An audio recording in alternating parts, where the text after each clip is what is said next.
نکاح کسے کہتے ہیں؟ نکاح کی اصل ہے دو چیزوں کا یکجان ہو جانا.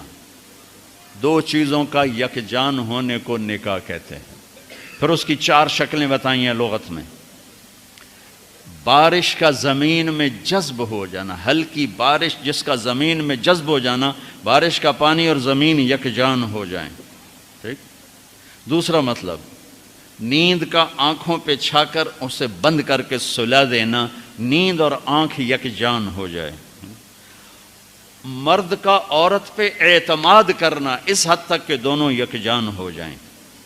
درختوں کی شاخوں کا آپس میں مل کر ایک جان ہو کے چھاؤں بنا دینا، یکجان ہو جائیں، اس کو نکاح کہتے ہیں. اب لغت اٹھاؤ. کیا خوبصورت لفظ اللہ اس رشتے کے لیے لایا ہے. لایا تو قرآن ہے، فانکحوا النکاح من سنتی. سبحان اللہ، کیا حسن ہے اس کلام کا اور اس لغت کا.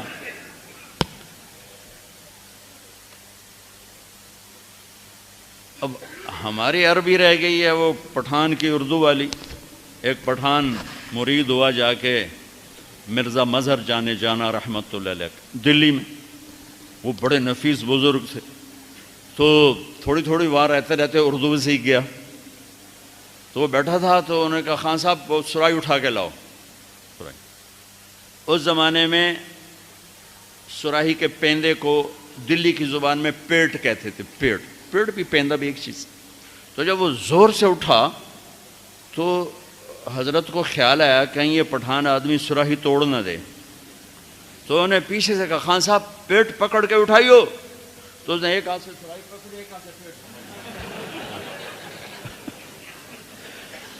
تو ہماری عربی تو پٹھان کی اردو والی، ہمیں قرآن کے حسن کا کیا پتہ یا حبیب کے کلام کی خوبصورتی کا کیا پتہ. ہم اس نابینا کی طرح ہیں جو بڑے خوبصورت منظر میں کھڑا ہے پر اسے نظر کچھ نہیں آتا. سبحان اللہ. بارش کا زمین میں جذب ہو کے ایک جان ہو جانا، دو زندگیوں کا حسن سلوک سے ایک جان ہو جانا نکاح ہے. آنکھوں کا نیند میں داخل ہو کر اس کی پلکوں کو جھکا دینا، سلا دینا، یکجان ہو جانا. دو زندگیوں کا آپس میں حسن سلوک ایسا کہ دونوں چین کی نیند سوئیں اور یکجان ہو جانا. ٹھیک ہے، ٹھیک ہے. عورت پر مرد کا اعتماد. کتنے لوگ ہیں بیویوں کے روزانہ موبائل چیک کر رہے ہوتے ہیں، کدھر کال کی تھی، کیا میسج آیا تھا. انہیں شریف زادیوں کو برباد کر کے رکھ دی. اور کتنی عورتیں ہیں جو اپنے خامدوں کا موبائل ڈھونڈ رہی ہوتی ہیں. وہ سو جاتے ہیں، وہ موبائل چیک کرتی ہیں، کہیں کہاں فون کیے، کیا میسج آئے.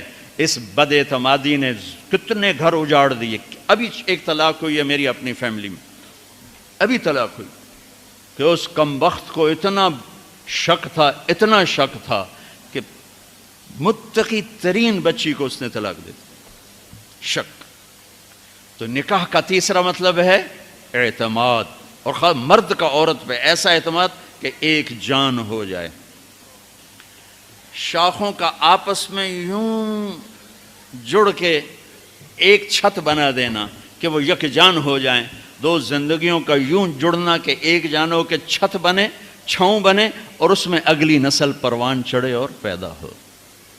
شیطان کو کیوں خامند اور بیوی کا جھگڑا سب سے زیادہ پسند ہے کہ چھاؤں ہٹ گئی اور اگلی نسل تباہ ہو گئی. شیطان روزانہ کچہری لگاتا ہے، پوچھتا ہے آج کیا کیا.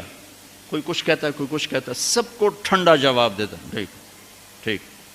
ایک شیطان کھڑے ہو کر کہتا ہے حضور میں نے میاں بیوی کو لڑایا. تو کم وقت اپنی ایسی یوں اچھلتا ہے، کیا تو ہے جو کر کے آیا ہے، آجا. اس کو گلے لگاتا ہے، اس کو اپنے پاس بٹھاتا ہے، کہتا ہے یہ ہے وہ کام. کیوں؟ کہ اس نے چھاؤں ہٹا دی، اس نے نیند اجاڑ دی، اس نے بارشوں کو روک دیا. کیا ہوگا؟ زمین بنجر، نیندیں برباد، اعتماد ختم، نسل برباد.